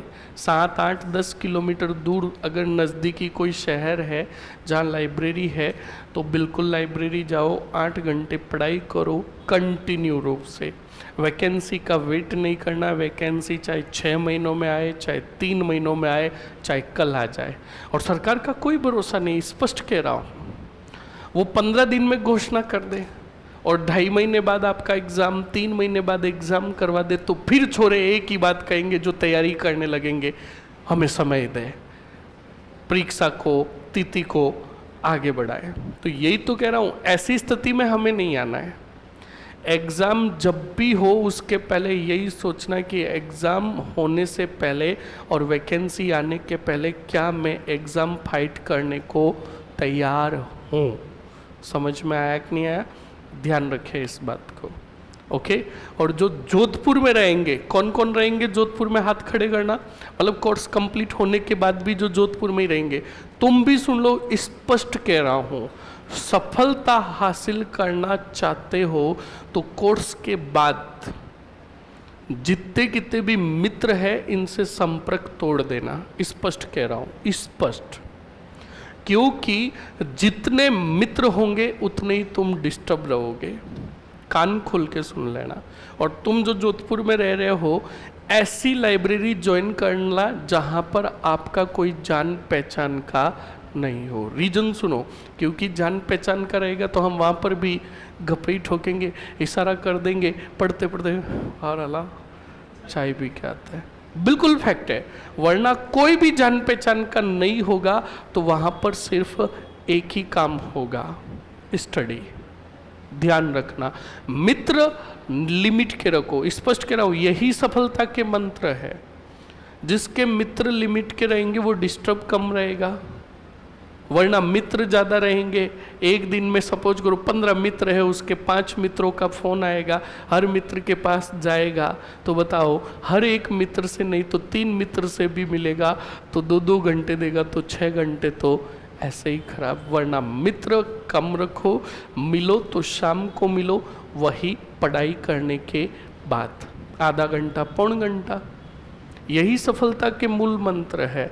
और मित्रता फॉरएवर के लिए रखना चाहते हो तो अपने मित्र को भी कहो कि क्यों नहीं यार, ये मित्रता हमेशा के लिए बरकरार रहे, कैसी भी स्थिति बने हमारी मित्रता नहीं टूटे। इसके लिए एक ही चीज है, सफलता। सफल हो जाओगे मित्र तो हमेशा कनेक्टिविटी बनी रहेगी। वरना सपोज करो एक मित्र सफल, एक अनसक्सेसफुल, तो एक मित्र जब फ्री होगा तो दूसरे को फ़ोन करेगा कि ले हम मिलते हैं यार। वो कहेगा यार भाई आज हमारी बड़ी सासू जाती रही तो पिसा को जुगाड़ कर लियो। बिल्कुल फैक्ट है। वरना आप भी सफल, वो भी सफल, तो छुट्टी उसके भी होगी, छुट्टी आपके भी होगी, आराम से मिल सकते हो। समझ में आया कि नहीं आया? ध्यान रखें इस बात को और बढ़िया पढ़ाई करें। ध्यान रखें, लिखो जल्दी से। हेडिंग डालो, कुंभा द्वारा रचित ग्रंथ। कुंभा द्वारा रचित ग्रंथ।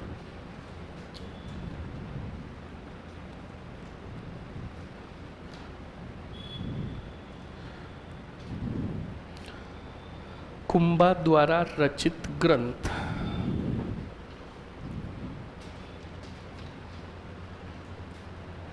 और नेगेटिव स्टूडेंट्स और जिनकी संगत है उनसे तो प्योरली, जिनकी गलत संगत है उनसे तो प्योरली अलग रहे।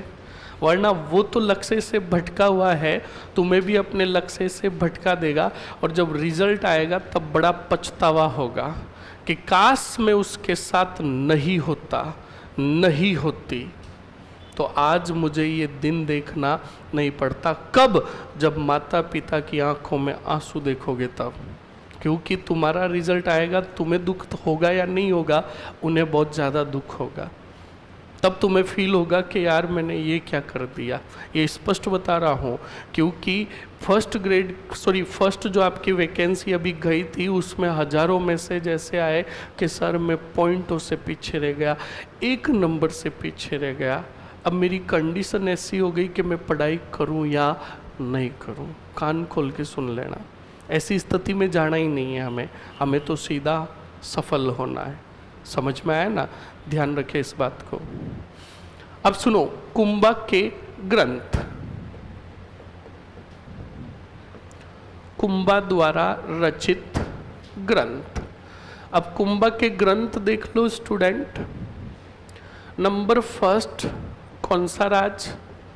संगीत राज। कितने भागों में रचना? 5 भागों में रचना।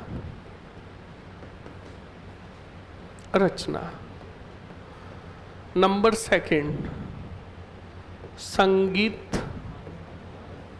शुदा प्रबंध।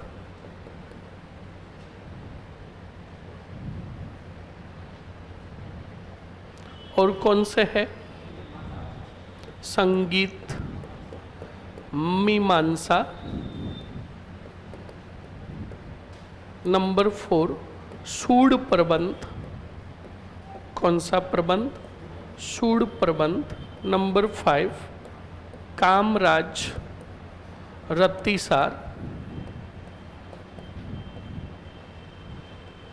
रसिक प्रिया नामक टीका।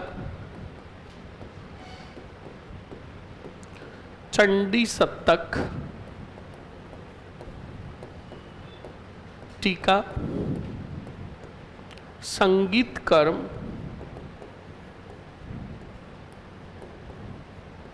दीपिका और हरिवर्तिका।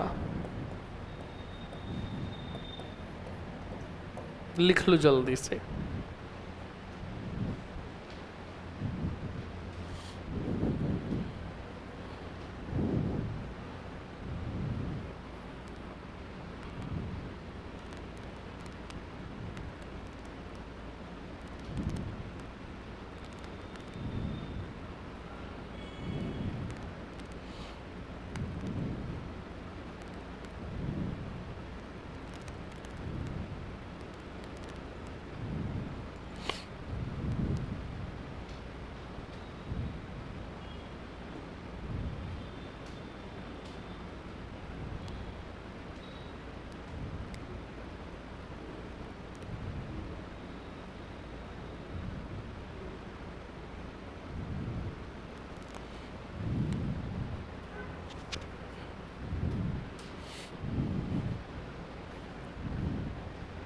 लिख लो जल्दी से।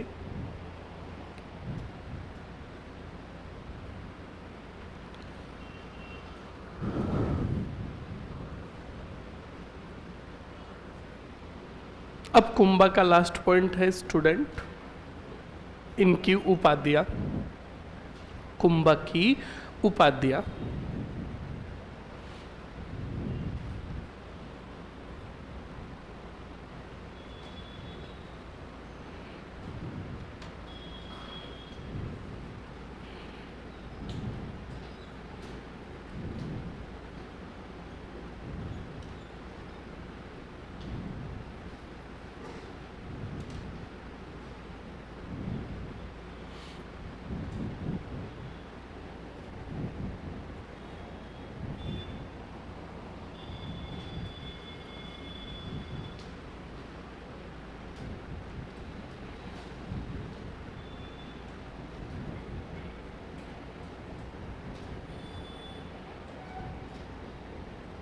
लिख लिया सभी ने? लिखो लिखो जल्दी से लिखो।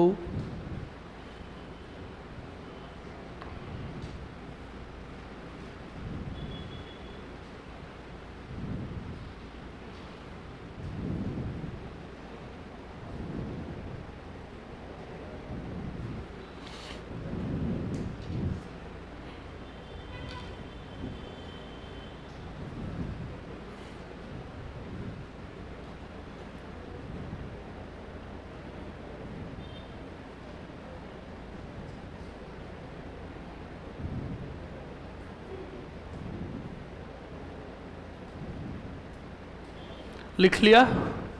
अरे लिख लिया क्या? ओके, अब हेडिंग डालो कुंभक की उपाधियां। फास्ट लिखोगे, मैं बोलूंगा, लिखते रहो। कुंभक की उपाधियां, और कुंभक की उपाधियों में लिखो नंबर फर्स्ट उपाधि। कुंभक की फर्स्ट उपाधि लिखो परम भट्टारक। परम भट्टारक। महाराजाधिराज। महाराजाधिराज बोलेगा कोई नहीं, मैं बार बार बोलता रहूंगा, एक को 2 बार 3 बार बोलता रहूंगा। परम भट्टारक, महाराजाधिराज, राणो रायन, ये सब अलग अलग है, ध्यान रखना। राणो रायन, ये दोनों साथ में, राणो रायन। राणो रायन लिख लिया? राणो रायन। राणो रायन लिख दिया? राणो रासो। राणो रासो लिख लिया? हाल गुरु। हाल गुरु, कौन सा गुरु? हाल गुरु। दान गुरु। दान गुरु। राजगुरु।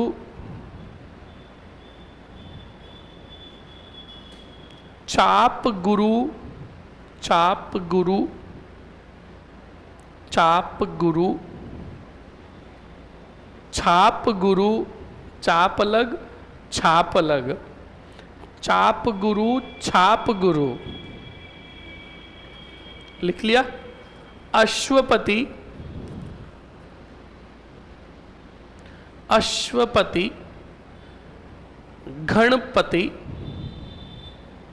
गणपति। नाटकराज। नाटकराज। नाटककर्ता।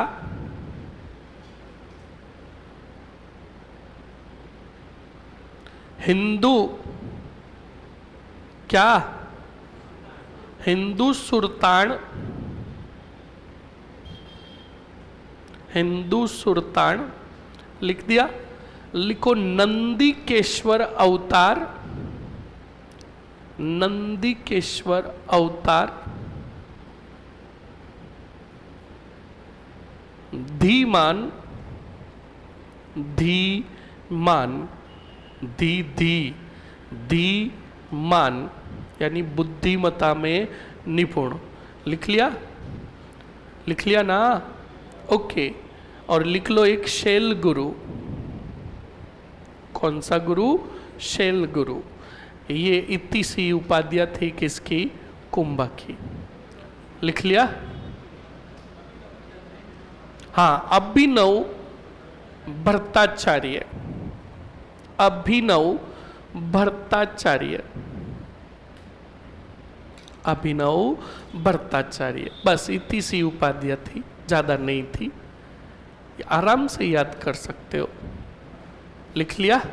अब सुन लो, अब क्या हुआ और क्या नहीं हुआ। स्टूडेंट, कुंभक को अपने जीवन के अंतिम दिनों में, कौन से दिनों में? अंतिम दिनों में एक बीमारी हो गई थी जिसका नाम था उन्माद। कौन सी? हाँ, उन्माद। उन्माद नामक बीमारी हो गई। उन्माद मतलब मस्तिष्क की बीमारी हो गई। इस कारण ज्यादातर कुंभा अपना समय व्यतीत जो करते थे एकांत में ही करते थे, और ज्यादातर समय कुंभलगढ़ दुर्ग में स्थित, कहाँ बोलो? मामदेव जलाशय पर। कौन से जलाशय पर? मामदेव या मामादेव? तो बताओ मामदेव कहाँ है? शिवाना में, जिसका नाम भांडे लाओ भी बताया था, तो याद रखिएगा। मामादेव जलाशय पर अधिकांश अपना समय व्यतीत करते थे। ऐसी कुंभा का पुत्र था उंदा। कौन था? बोलो? उदा नहीं, उंदा। कौन था?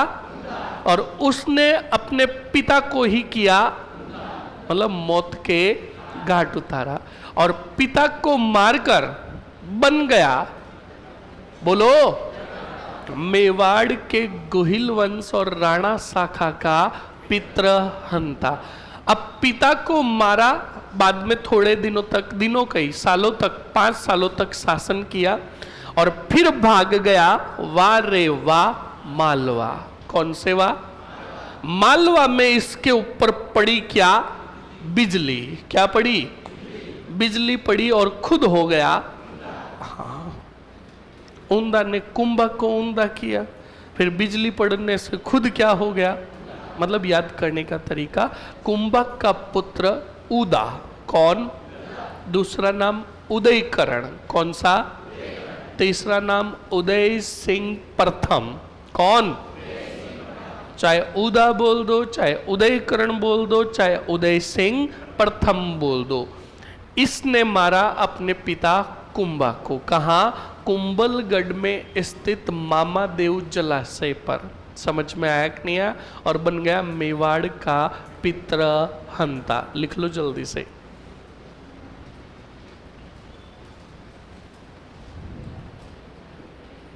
लिखो जल्दी से, स्टार और नोट लगाकर लिखो। कुंभक के पुत्र उदा उदयकरण उदय सिंह प्रथम ने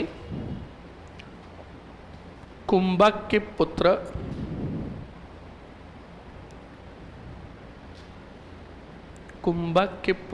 उदयकरण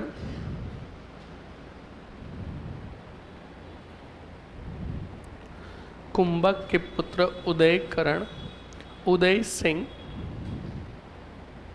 व उदा तो लिख लिया ना पहले ही, ने अपने पिता की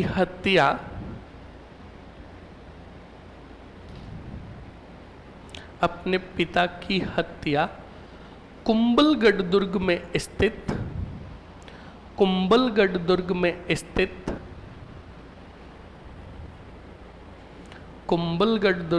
स्थित मामा देव जलाशय कुंभलगढ़ दुर्ग में स्थित मामा देव जलाशय पर की।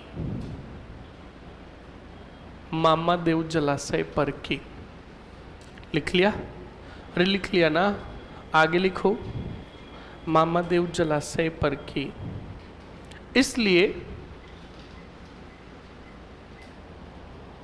इसलिए उदयकरण को अब लिख करके उदय सिंह को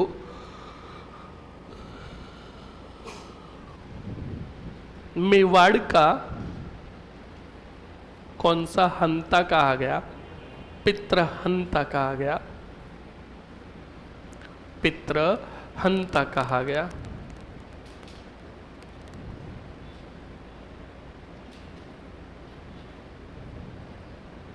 आगे बढ़ो स्टूडेंट, हेडिंग डालो जल्दी से। अगला राजा कौन सा? राइमल। जूते पड़ेंगे ना। 5 साल तक शासन करेगा कौन? उदा। तो लिखो उदा उदयकरण उदय सिंह प्रथम। उदा उदयकरण उदय सिंह प्रथम।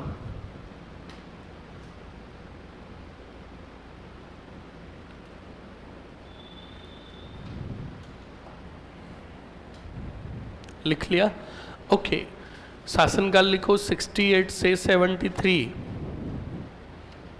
68 से 73 लिख लिया? अब लिखो स्टूडेंट, एक ही पॉइंट लिखकर खत्म करो। लिखो राइमल ने 1573 ईस्वी में, राइमल ने 1573 ईस्वी में, कौन से मल ने? राइमल ने। अच्छा 1500 बोल दिया मैंने, 1400। बिल्कुल शांतिलाल जी, आपका बहुत बहुत आभार और धन्यवाद कि आपने हमें सही रास्ता दिखाया। लिखो जल्दी से, लिखो।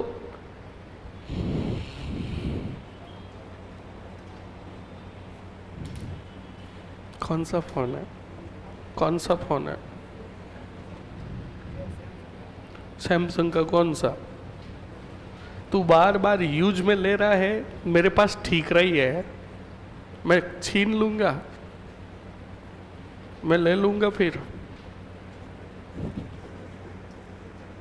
लिखो जल्दी से, लिखो। राइमल ने 1473 ईस्वी में, कब? 1473 ईस्वी में उदा को पराजित कर मेवाड़ पर अधिकार किया।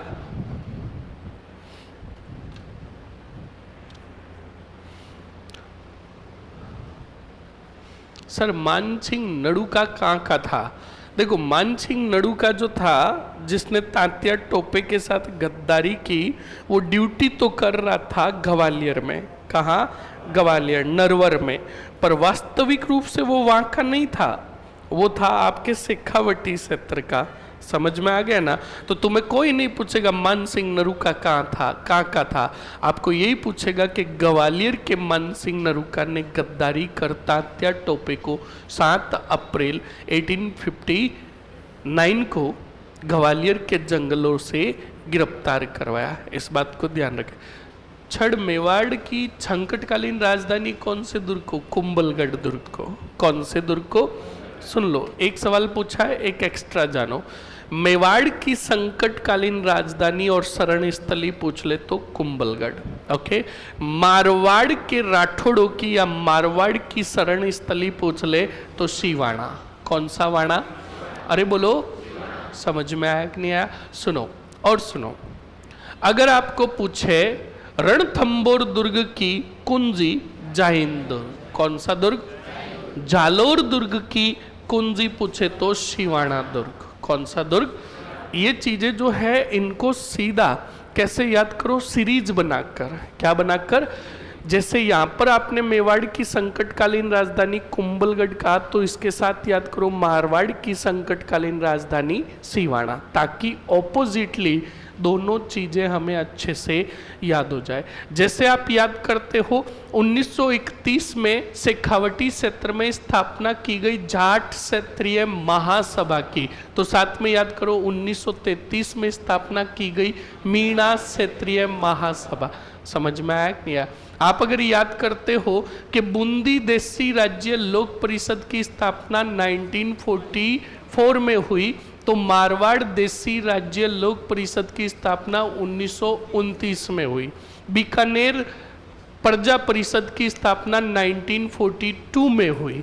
भरतपुर प्रजा परिषद की स्थापना 1929 में हुई।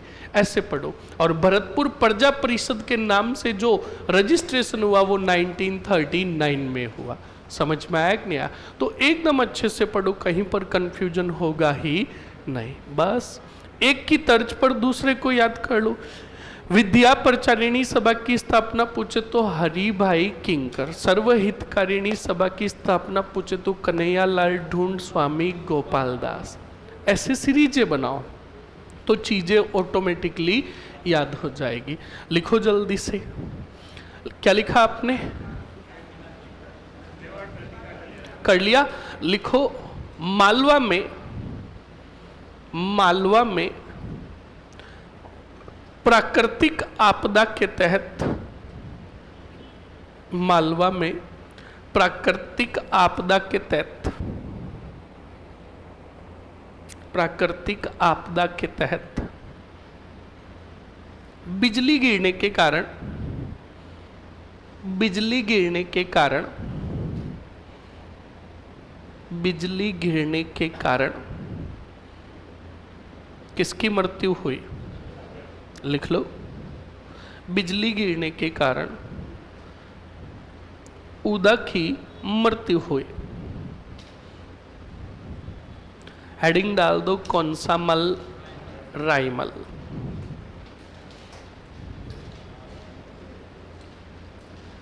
बताओ राइमल की रानी कौन थी? श्रृंगारदे। कौन सी दे? श्रृंगारदे, जिसका विवाह हुआ था आवड़ बावड़ संधि के तहत राव जोधा की पुत्री थी, राइमल के साथ विवाह किया, वही तो राइमल है। उसी श्रृंगारदे ने स्टूडेंट याद रखना चित्तौड़ में, कौन से तोड़ में? गोसुंडी। कौन सी सुंडी? गोसुंडी बावड़ी का निर्माण करवाया। ओके, और सुनो, इसी राईमल ने मेवाड़ में कृषि को प्रोत्साहन दिया। किसको? और कृषि को प्रोत्साहन देने हेतु उसने जगह जगह पर जलाशय बनवाए। क्या बनवाए?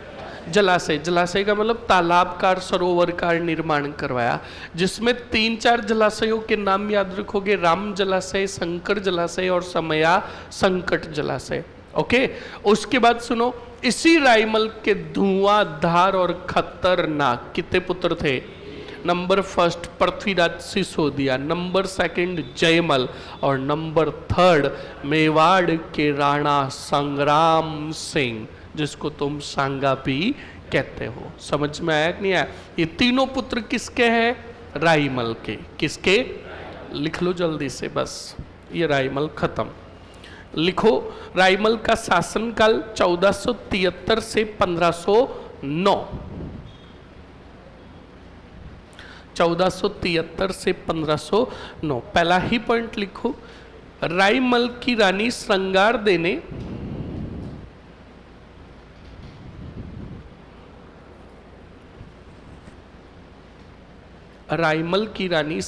देने चित्तौड़ में गोसुंडी बावड़ी का निर्माण करवाया। गोसुंडी बावड़ी का निर्माण करवाया।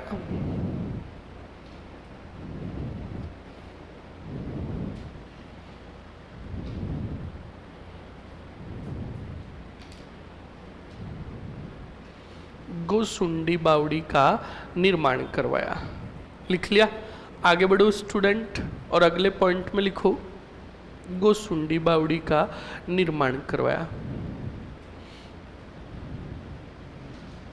अगले पॉइंट में स्टार और नोट लगाकर लिखो, राईमल ने मेवाड़ में कृषि को प्रोत्साहन दिया। राईमल ने मेवाड़ में कृषि को प्रोत्साहन दिया तथा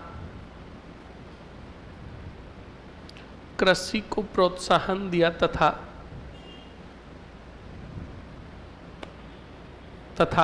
राम जलाशय, शंकर जलाशय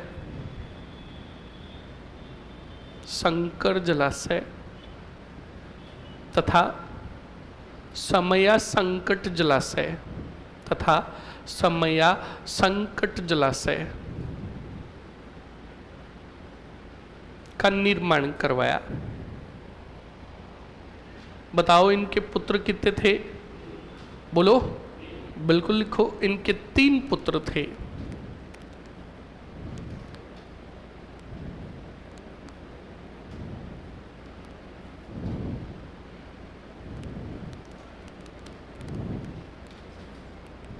तीनों के नाम लिखो।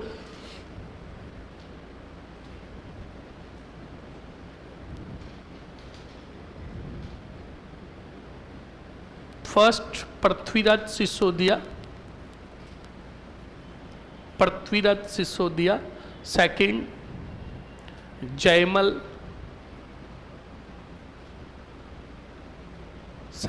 जयमल और थर्ड कौन? राणा सांगा या संग्राम सिंह।